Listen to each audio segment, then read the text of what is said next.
You're listening to the SAP Security and GRC podcast, helping you on your journey to effective access risk management in SAP. We're changing things up for today's episode.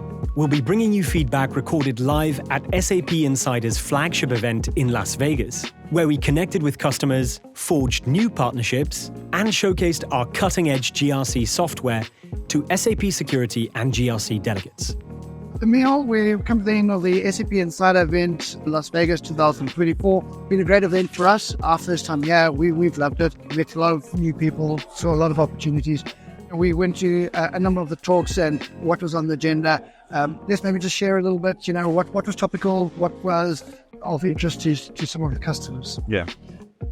Being in the US, we have seen many customers that have asked a question about user access review, and we see how much they struggle in performing the user access review. So even though they've got applications to help them with that process, they are still end up doing that in Excel. So I think although many companies here need to be SOX compliant, there is a lot of companies that still need to understand that there are better ways of doing it, and that might take some time as an education process as well. Yeah, I was quite surprised with that. So how many companies have SAP GRC but still doing the user access review manually? So it is, so maybe for a lot of those companies, they can start considering looking at solutions that offer the user access review as a standalone and perform that function with another vendor's standalone application to automate that process.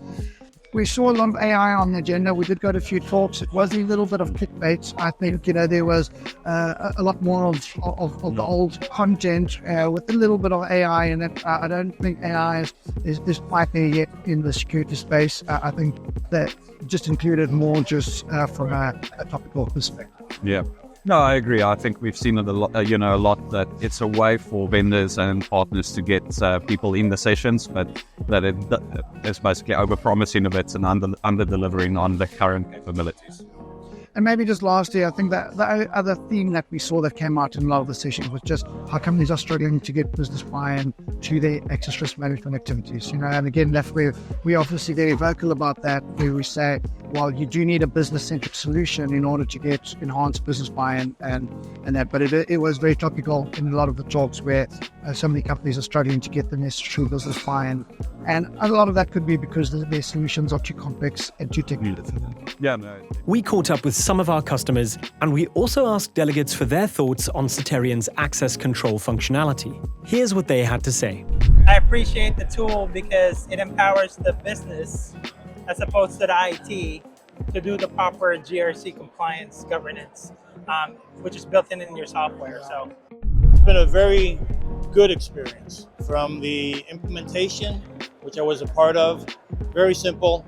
A couple of transports, I believe that's all it was.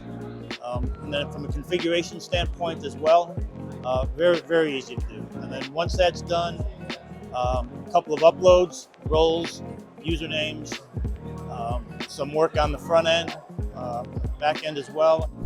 The user access review part of it, one of the features that I really enjoyed was being able to look at the process overview and being able to identify the areas that were like the segregation of duties, highlighting those particular conflicts in which a user may have too much access, and being able to see it on a visual display.